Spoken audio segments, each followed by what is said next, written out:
Hey there, guys. Welcome to the new Charjr Junior's Reviews on Fire. Now, let's fire up this review. Today's review is going to be about, yep, you guessed it, see it down below, Pokemon the movie I Choose You.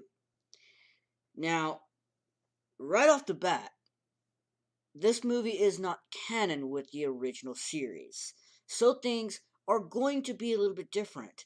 This movie came out last year, and I, in my own opinion, it had mixed reviews. The animation, seeing Ash in the original character design, things a little different from way back then in the 90s when this anime was out to now in 2017, or like last year 2017, where things are just a tad different. Ash isn't wearing rubber boots when he starts his journey, or pink rubber gloves when he's basically dragging Pikachu down the road away from Pallet Town, to where he first encounters a Pidgey, fails to capture it, throws a rock, misses Pidgey, and then we have this iconic moment from a lot of people, especially like me, who watched the series 20 years ago.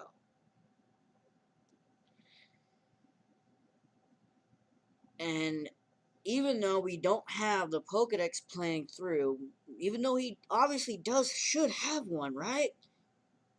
It's never said that he has a Pokedex. The animation for the battle scenes, how the battles play out, the moves, everything looked good. Really did. And I like how you didn't have, like, they kind of just jump from one thing to the next. You go from, okay, we got Ash catching, you got some music playing, you got Ash battling a Caterpie and catching it, and then you see him battling Erika in Celadon City to get the Marsh badge. Now things do play out differently. You don't know the other two badges that he has, but you know at least that there was one gym battle in this movie, and that he did get the Marsh badge. But it's never, you never know what are the other two badges. And he meeting his two other friends, and having one of those moments where not paying attention to your surroundings and battling Verity and Winter Piplup, and angering, or in other words, scaring Onyx that chases them. Now, with Piplup, I mean, when it comes to this particular movie, yes, it's not canon, which means a lot of people like me who've watched it 20 years ago, who's a fan of the original series, might get upset by things, how things look differently. Like, some of them threw a fit that Ash didn't travel with Brock or Misty, but yet this isn't canon. I'm trying to make this point clear. This isn't canon with the original series. This version of Ash, compared to the Ash that we know, he is literally choosing to go battle legendaries. The Ash that we know didn't care about battling legendaries. He loved seeing them and interacting with them and becoming friends with them, but he didn't really want to battle them. He didn't even want to catch a legendary. But here, he tries to catch an Entei with two other people and fails. With the two people he becomes friends with and fails. And at that same point, like after the Onyx encounter, we see Charmander And seeing that moment, just like we seen in the original series 20 years ago, with Charmander being abandoned, left on a rock in the rain to pretty much die, and having Cross to play the power obsessed trainer who thinks just going through that work and training the Pokemon is completely useless. You have to have a very strong Pokemon that relies on raw power, which isn't the case, because if you're a trainer and you're catching and training Pokemon, that's your job. Your job is to have fun, make friends with your Pokemon, catch and train Pokemon, beat gym leaders, go challenge the Elite Four after winning the Pokemon League, and then soon become champion. But then we all, like, it's obvious that Charmander's going to go with Ash, right? Charmander comes with Ash. And then one of the very first battles we see Charmander in, he battles a Jigglypuff and then evolves into a Charmeleon after winning. That's one of the things that I see that's done differently, because it goes from Caterpie battling a Pinsir, landing one move with String Shot, not Tackle, String Shot, and using it in the way that you don't always see String Shot being used, to grab a hold of an opponent and send them flying, head first into the ground. Which is totally fine, because Caterpie evolved with a Metapod. Booyah! And with Charmander evolving the Charmeleon, Caterpie evolving into a Metapod, and here again, I mean, here.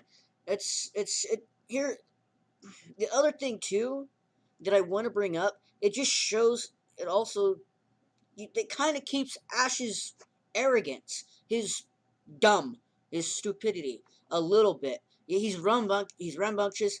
He does things his own way, and even puts himself at harm in order to make things right. And like the Onyx encounter with Verity saying, "Piplup, hey, use Whirlpool to toss it between Ash and Onyx before Onyx ran him over," only for Ash to get Onyx to stop and calm him down so that Onyx will stop going on a rampage. And it it's just, I know this movie isn't canon, and that's just gonna be sound repetitive a little bit, but this movie, despite the criticism or mixed reviews that it gotten, is actually pretty good. I actually like the little cutscenes in between, like when he goes to catch a Pokemon, when he travels throughout. Like, you don't even have to. You only see what you should see, which is the important part. It takes all these in between things, what would be episodes that not everyone really enjoyed back then. They're fill ups. They're fillers. I mean, you didn't have to see that. And then having also with the Rainbow Wing that Ash received on his first day of his journey from Ho-Oh after seeing it,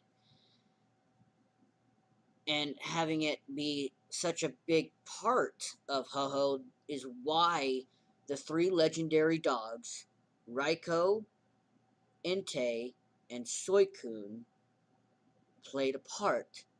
It's why Ash and and his friends seen them. First was Entei. Verity had seen Suicune. Together, they seen Raikou, and even Entei, being the first legendary dog that they seen, a legendary Pokemon from Johto, reacted to hearing Ash having the Rainbow Wing, which was actually pretty cool. And then also seeing Marshadow come in.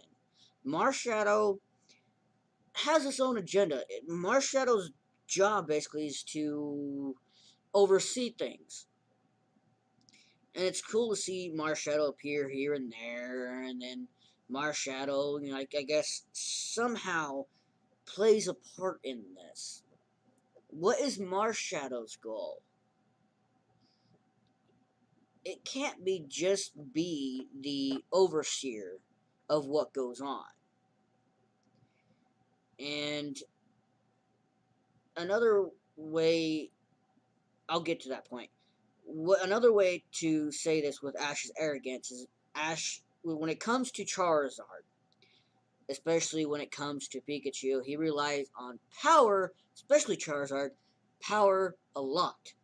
So before Charmeleon evolved, when he battled Cross, after Cross had found out that Ash caught that Charmander, that he left alone, abandoned, left to die, he chose his strongest, which was Incineroar, and battled against Ash. Ash did not notice, did not think it was weird that in his battle with his Charmeleon to Cross's Incineroar, that Cross and Incineroar were playing him the entire time. He was just having fun battling, focusing mainly on the win, focusing on power. Obviously, fire type moves aren't going to do much to another fire type, but he at least had a move that did some significant damage, which was Seismic Toss. The iconic move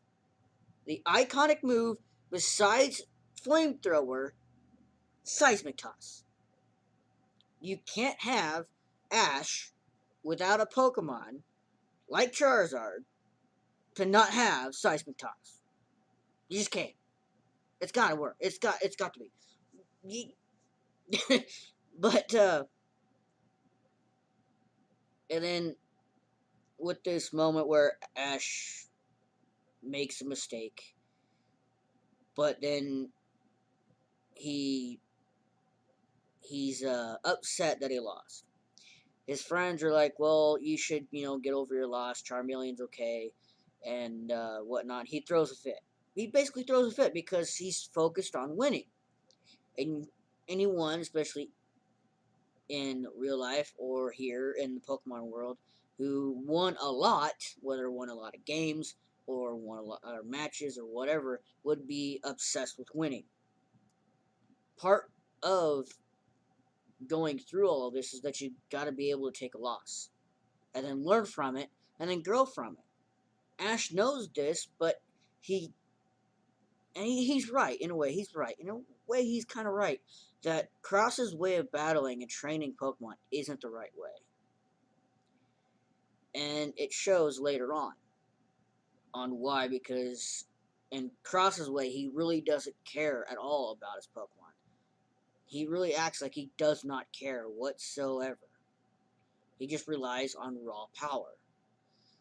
And you soon later on, when they finally do make it, after they meet Raikou, when they reach the highest point of this mountain, this rainbow point, where a rainbow rock where Ho-Oh is supposed to make its appearance.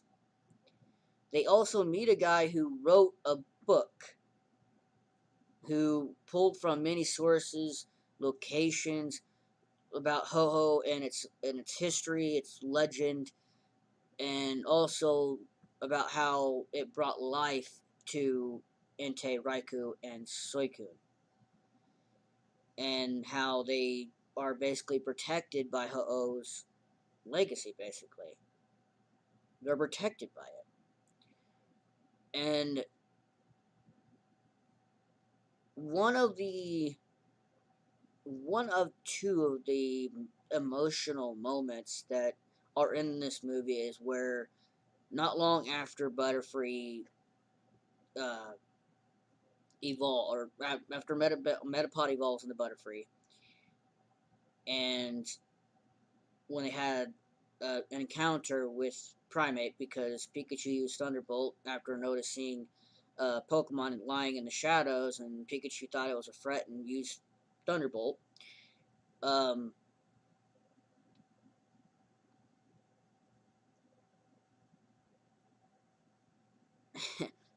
the other thing too is, like, you can't just have original a story based off the original series, even though it's not really canon, and the story is changed with different characters joining Ash on a journey for a short period, for quite a while.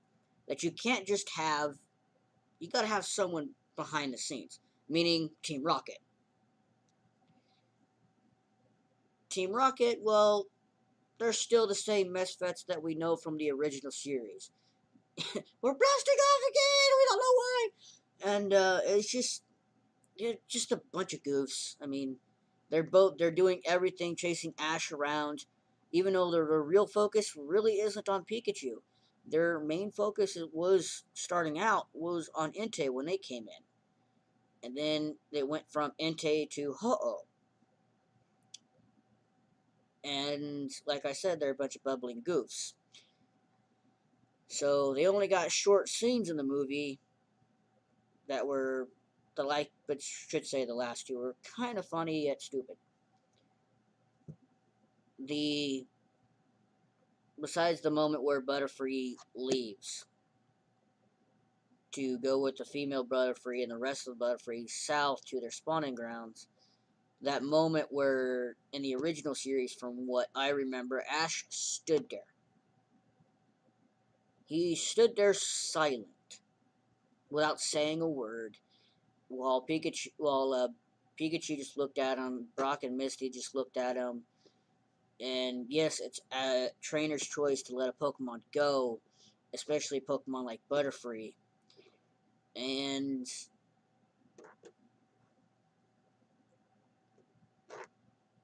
Butterfree ended up leaving, but he waited until the last minute to say goodbye to Butterfree. Here in this movie is a little bit different. He didn't just sit there quietly. When Butterfree called out to him and got his attention, and Butterfree came close, and he asked Butterfree, like, what do you want to do? Do you really want to leave us and go with them? Like, what do you want to do? Butterfree thought about it, and then shook his head no, and then went head behind Ash, which made the female Butterfree pretty sad. Seeing this, and then seeing Butterfree's reaction,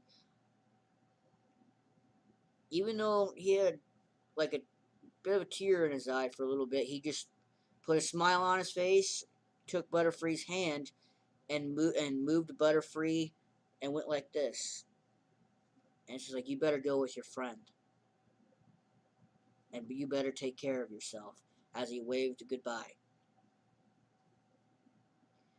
That was one. That was one emotional moment that, whether it's canon or not, they had to put that in. And yeah, Lapras was also in there too, but it wasn't Ash's Lapras. The thing is, Ash only has Pikachu, Caterpie, all the way to Butterfree, to Charmander, to Charizard. He does not have any of the other Pokemon that were in his team. And when they finally reached the mountain, which I'm getting to that point that I stopped at, when Ash was about to put the rainbow wing on that pedestal, or that crystal stone, Incineroar comes out with Throat Chop and stops him, and basically Cross appears and says the weak shouldn't be allowed this, only power. I'm gonna crush and I'm gonna crush you. And it's like one of those things like you just don't have time for. It's like, this is pointless. But Ash and Cross end up getting into a battle again. Ash calls out Charmeleon, and they fight. Charmeleon lands a good hit on Incineroar with Slash, and they have a Slash to Throat Chop showdown, which lands in a boom fist and fist collision, which cancels out the moves. Cross tells Incineroar to use Flamethrower, and Incineroar does that, which pushes Charmeleon back. And Ash notices Charmeleon's flame. He notices Charizard's determination. Decides, Not going to give up. I'm going to stand firm. And Charmeleon evolves into Charizard. And Cross is reacting like, doesn't matter. Weaklings are still weak even after they evolve. And that fight, I mean, Charizard proved that he's so much faster than Incineroar. That he's so much faster. He's so quick to move out of the way. He's so quick to move, and he's just shows his power. And that one of the moves that Charizard learns that he ends up using was Dragon Rage. Now, Dragon Rage was used a bit differently. The animation for it was different than what it was in the original series when Ash had Charizard use it into the Johto region.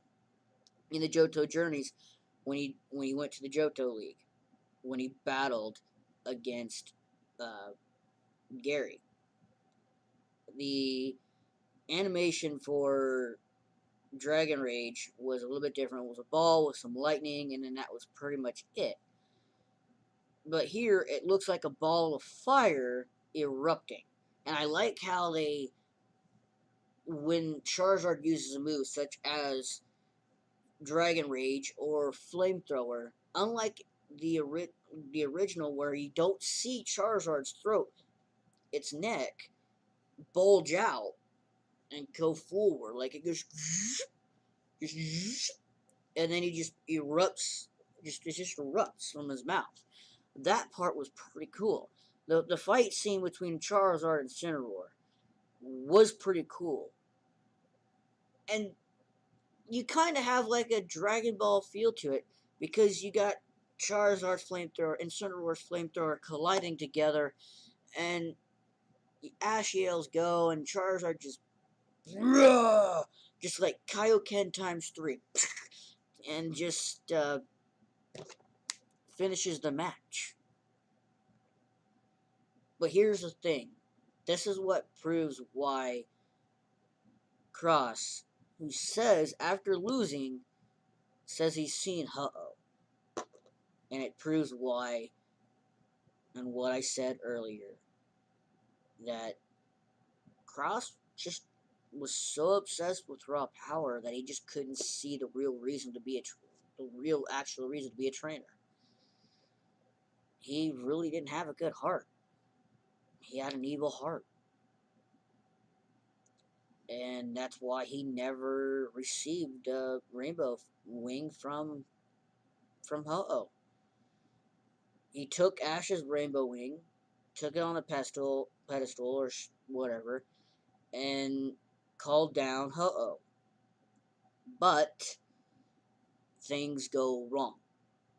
And this is where Marshadow comes in, and Marshadow is like, Marshadow's job is like every time when a rainbow wing becomes tainted, and when it comes into contact with an evil heart, it turns black.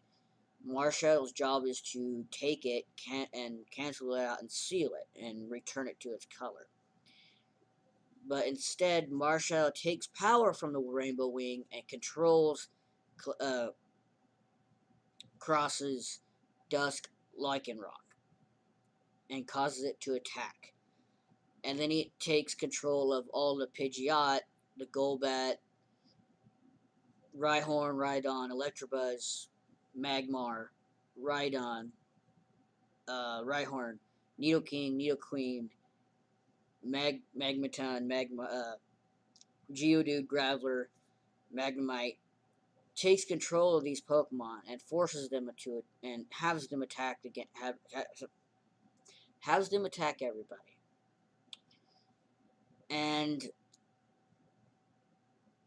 everybody's fighting, even Arbok. You even see an Arbok in there, and everybody's fighting. And the thing is, it also takes part that even though Charizard as a Charmander was abandoned by Cross, still ended up saving Cross, saying, "Hey, I still haven't forgotten that you used to be my trainer," which surprises Cross. The only one going to get the Rainbow Wing back is Ash, so Ash challenges Marshadow to a fight. Though the animation for this fight was cool, Pikachu absolutely lost. It got, in other terms, destroyed by Marshadow, consumed with the power of the Rainbow Wing that's has been touched by an evil heart. It ended up using, which, from what we know from the game, Marshadow's Z move. It was too much for Pikachu's Thunderbolt to counter, and it was obvious too much for Pikachu to take. And the emotional moment where Ash forced Pikachu into his ball, and he cradled that ball. I'm going to use my phone as an example. Cradled that ball in the center of his chest as he was crouched, kneeling, and took the combined hit from all of those big Pokemon's attacks, and died.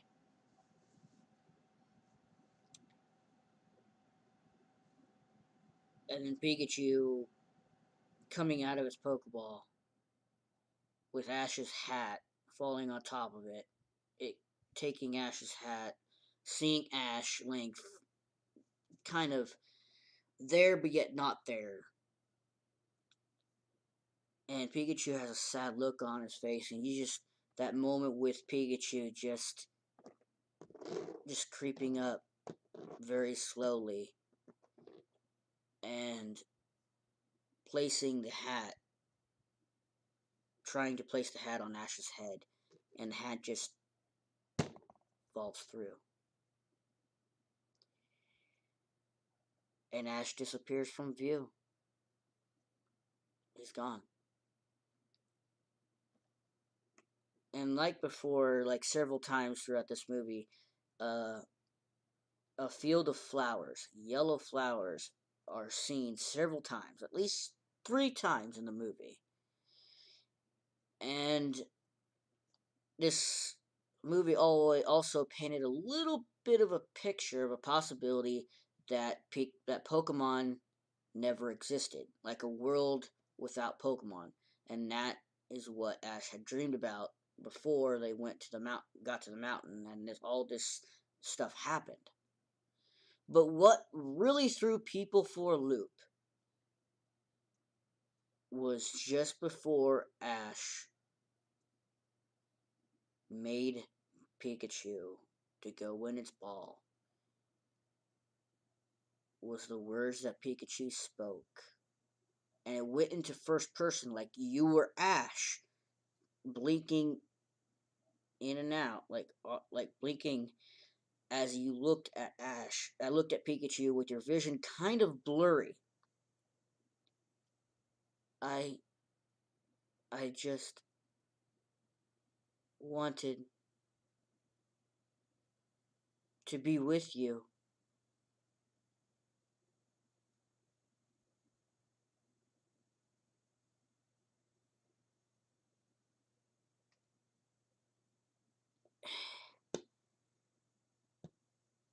And with that, like Pikachu crying at that scene with the hat and him trying to lay it on Ash's head, it's like, hey, come on. And Pikachu crying. And it's emotional cry along with Thunderbolt literally knocked through Marshadow for a loop and knocked its control out. Marshadow lost the looked at the rainbow wing that was touched by an evil heart that was black. As soon as Ash disappeared, it disintegrated, and all the other Pokemon that were blown away from Pikachu's attack all of a sudden came too. They were no longer controlled by Marshadow. And then having this moment where Ash wakes up in this black and white world, this other reality, and then all of a sudden having him and Pikachu hear, like they hear each other's voice, and when Ash takes a step, a light appears in front of Pikachu, and the world that Ash is in all of a sudden starts to become color, and a line that Ash brings up for a second time is like, we used to run like this. And sure enough, Ash reappears. And so does a Rainbow Wing. He calls Ho-Oh down. Ho-Oh heals every single one of them, heals everyone. And as it lands on the pedestal, and Ash runs over to it and goes, Ho-Oh, let's have a battle. And this battle, even though it was only maybe about a minute that you only get to see, and you see, and as it pans out, you see fire here, a little electricity here, but having that moment of Ho going after, having its turn, having the second attack, giving Ash and Pikachu the first attack with Thunderbolt, returning the favor with Sacred Fire. And having that, being able to see that move was pretty cool.